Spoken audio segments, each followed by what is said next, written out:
Ya, benda bersejarah sebenarnya memiliki nilai yang melampaui nominal harga. Namun tampaknya kelalaian kita dalam menjaga dan merawatnya masih membuatnya rawan untuk menjadi incaran mata para maling. Bagaimana antisipasi agar hilangnya benda bersejarah tidak terulang kembali? Saat ini di studio Sapa Indonesia sudah hadir Bapak Hari Widianto selaku Direktur Pelestarian Cagar Budaya dan Permusiuman dan Asep Kambali dari Komunitas Historia. Selamat pagi Bapak-Bapak, terima kasih sudah hadir. Pagi. Saya tahu ini hari libur namun sempat menghadiri acara kita pagi hari ini. Nah, ini mengkhawatirkan karena kalau kita runut lagi, setidaknya dalam 7 tahun terakhir ada beberapa kali peristiwa yang sebenarnya cukup besar juga. Yang terakhir, salah satu yang terakhir itu 75 benda malah yang hilang tahun 2010. Dan ternyata sekarang hilang lagi 7 benda yang nilainya mencapai puluhan juta. Catatan Anda, Pak Ari, terhadap hal ini, apakah lemahnya pengawasan kah? Atau ada pembiaran kah? Atau bagaimana sebenarnya? Ya, kita pertama kali merasa prihatin dan menyesalkan terjadinya hilangnya koleksi museum. Karena tadi sudah disampaikan ini merupakan warisan nasional kita. Kalau itu menjadi benda koleksi museum artinya dia mempunyai nilai. Ya. Nah, di dalam hal ini pemerintah dalam arti Kementerian Pendidikan dan Kebudayaan melalui Direktorat Jenderal Kebudayaan dan ke bawahnya Direktorat Pelestarian Cagar Budaya dan Permusiuman itu bertugas melakukan pembinaan terhadap 400 lebih museum yang ada di Indonesia.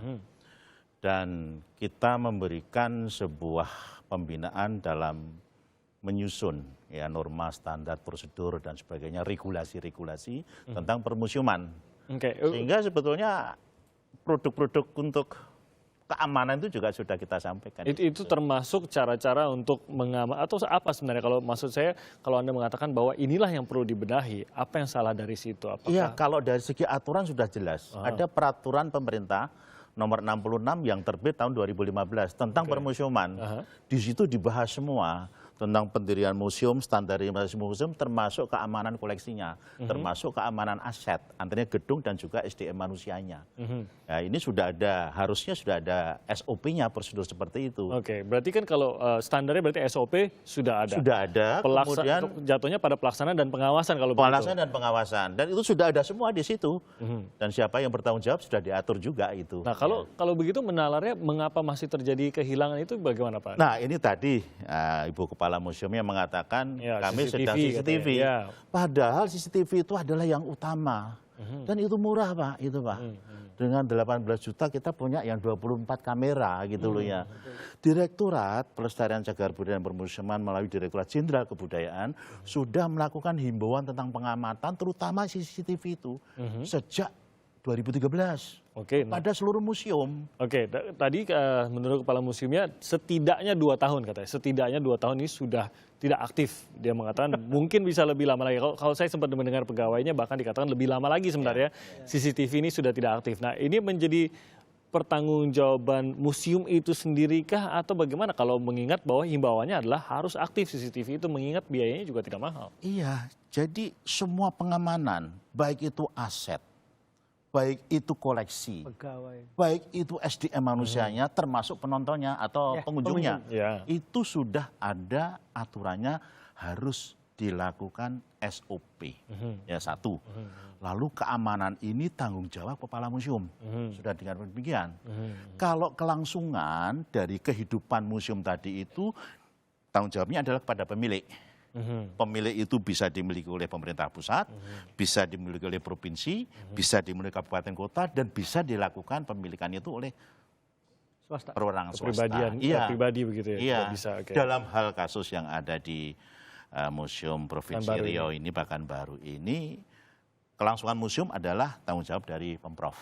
Tetapi kasus kehilangan ini adalah tanggung jawab dari kepala museum. Itu sudah eksplisit dinyatakan. Sudah cukup jelas kalau begitu. Sangat jelas. Kang Asep, kalau Anda melihatnya, aturannya ada, bahkan tadi Anda juga setuju bahwa untuk semuanya bagaimana pengaturan dari pengunjung, bagaimana kinerja dari SDM dan lain-lain. Tapi ada hal-hal seperti ini tadi, bahwa CCTV tidak berfungsi. Saya tidak jelas juga mengapa penjagaannya, ada 5 orang penjaga di museum tersebut, mengapa sampai tidak terdeteksi, sementara tidak ada kerusakan juga pada pintu maupun jendela begitu. Berarti apakah memang lalaikah atau apa sebenarnya? Celahnya di mana ini agar bisa diperbaiki begitu? Ya, saya kira Kalau saya melihatnya dari perspektif masyarakat, ya. Komunitas masyarakat yang penggemar museum, pengunjung museum itu kan memang kalau untuk di Jakarta saja itu tidak bisa kita bendung, tidak bisa kita batasi. Bisa saja sehari itu bisa ribuan orang, anak kecil semua bercampur. Nah, tidak semua museum memang seperti itu. Tetapi kalau kami lihat di museum-museum itu memang ada kekurangan di mana pertama security itu tidak seperti di luar negeri ya. Di security itu tiap ruangan kalau di Berlin itu, di museum Altes Museum di Berlin. Kita memang hanya di depan dan di belakang, hanya beberapa. Di tengah-tengah itu justru tidak ada yang mengawasi. Tidak ada yang menjaga itu. Yang kedua juga soal CCTV. Dan CCTV ini kan memang seperti kata Pak Hari tadi, ini utama sekali untuk mengawasi kelangsungan museum dalam arti kesehariannya. Yang berikutnya juga adalah alarm lemari atau vitrin. Ini biasa kita tahu di film-film lah. Itu juga harus ada ketika dipecahkan, kemudian dibuka itu berbunyi dan lain sebagainya, itu harus juga ada. Nah, kemudian pendeteksi kalau koleksinya itu lebih berharga lagi karena umurnya, biasanya itu nanti ada sistem keamanan lain yang memang seperti di dalam brankas perbankan misalnya ada sinar-sinar tertentu yang kalau memang sinar itu dilewati atau apa itu nanti akan ada alarm dan lain sebagainya. Itu juga salah satunya saya kira. Tetapi memang di Indonesia belum sejauh itu. Nah, saya selalu mengatakan bahwa kehilangan koleksi museum itu seperti kehilangan satu momen di dalam sejarah. Karena koleksi museum itu kan fakta sejarah yang menceritakan zaman tertentu atau momen tertentu di dalam zaman itu catatan tertentu. Sejarah kita lah ada di benda itu. Kalau itu hilang, ya momen di dalam sejarah kita hilang sudah begitu. Dan itu kan mengerikan, itu berbahaya. Bangsa ini lantas kemudian jadi tidak memiliki sejarah. Nah, oleh sebab itu penjagaan museum itu harus lebih daripada perbankan, harus lebih daripada minimarket dan minimarket gitu saya kira. Nah, kalau memang seperti itu seharusnya begitu dan sebegitu berharganya, walaupun kalau asesmen mengenai harga bersejarahnya mungkin lebih sulit, tapi secara priceless bahkan bisa dikatakan priceless, tapi paling tidak ada misalkan ada yang bersepuhkan emas dan lain-lain, ini kan ada harga nominalnya begitu.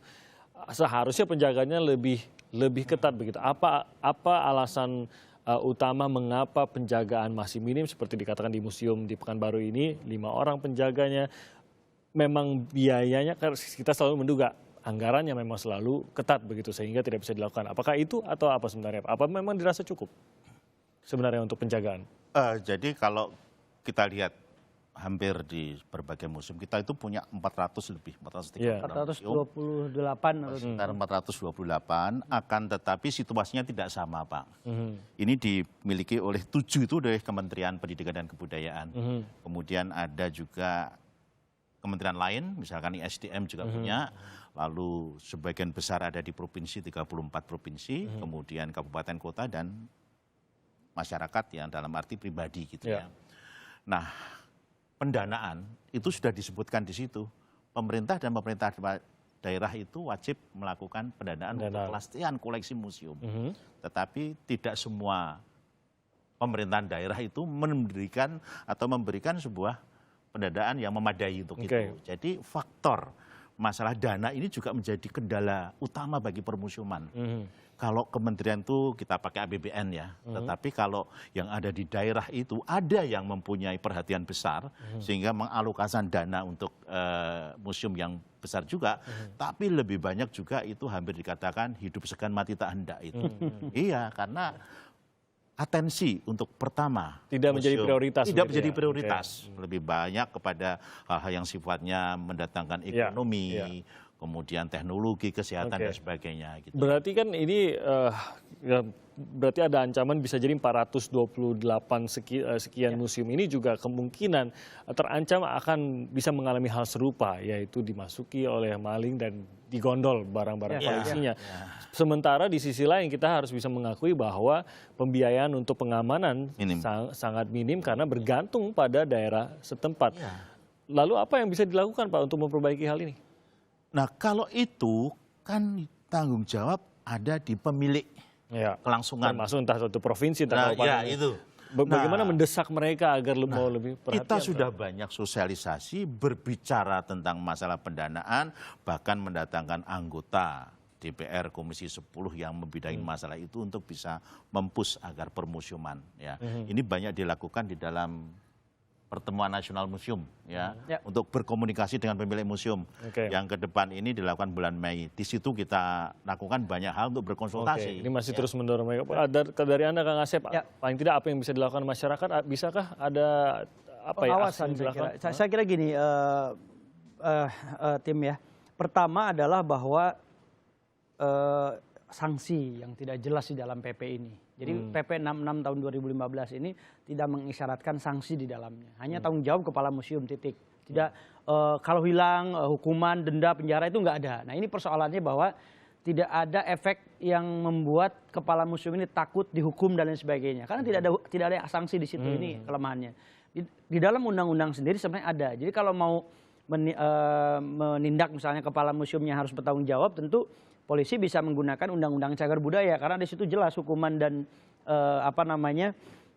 sanksi dan lain sebagainya itu ada di sana disampaikan. Nah, jadi karena tidak adanya sanksi, si para pengelola ini jadi jadi merasa aman lah begitu. Iya, kalaupun terjadi apa-apa sebenarnya ya saya nggak akan kena juga begitu. Nah, ini kan yang kedua, kemudian masyarakat. Nah, masyarakat secara umum memang melihat museum itu sebagai suatu tempat yang memang seolah-olah tidak ada nilainya gitu. Padahal nilainya tadi lebih tinggi daripada apapun karena dia priceless tadi. Nah, kesadaran yang ada di masyarakat juga masih rendah. Bagaimana menjaga, melestarikan, kemudian juga mempelajari sejarah museum itu sebagai sesuatu hal yang memang dapat membangun diri dan bangsa kita. Nah, kalau di luar negeri kan museum itu betul-betul dihargai, betul-betul dijaga dengan begitu aman dan lain sebagainya. Di kita memang seperti Pak Hari tadi tidak ada perhatian khusus, tidak ada prioritas ke dalam koleksi museum dan museumnya itu sendiri. Bahkan banyak pegawai museum atau pegawai lain di pemerintahan PNS dipindahkan jadi kepala museum stroke karena dia merasa dimuseumkan. Jadi itu satu hal fakta lain. Tapi itu menunjukkan bagaimana memposisikan museum, kita memposisikan museum itu sendiri. Dan misalnya koleksi emas Museum Nasional umurnya 1000 tahun yang juga itu priceless, itu sampai sekarang belum ketemu pelakunya. Itu tahun 2013. 2013 hilang ya. Jadi saya kira polisi bisa menemukan pembunuhan keji di Pulau Mas dalam hitungan jam. Nah ini koleksi museum masa nggak bisa ketemu. Seharusnya ini kan persoalan juga bagaimana polisi ikut juga memberikan perhatian. Saya kira pemerintah ya dalam ini ada kepolisian, ada bea cukai dan lain sebagainya karena jalur-jalur ini kan harus juga dikuasai ya. Kemudian masyarakat, dalamnya ada komunitas, dunia usaha ya. Kalau seandainya misalnya anggarannya nggak ada di museum, betul pemerintah memang agak kurang prioritas ke museum. Harusnya bisa baiknya dunia usaha, mereka CSR dan lain sebagainya. Yang terakhir adalah media massa kita. Dan harus ikut diprioritaskan, mungkin itu satu posisi untuk semua itu tadi, semua yang terlibat. Kang Asep terima kasih banyak, Pak Ari terima kasih banyak sudah hadir di Sapa Indonesia Pagi.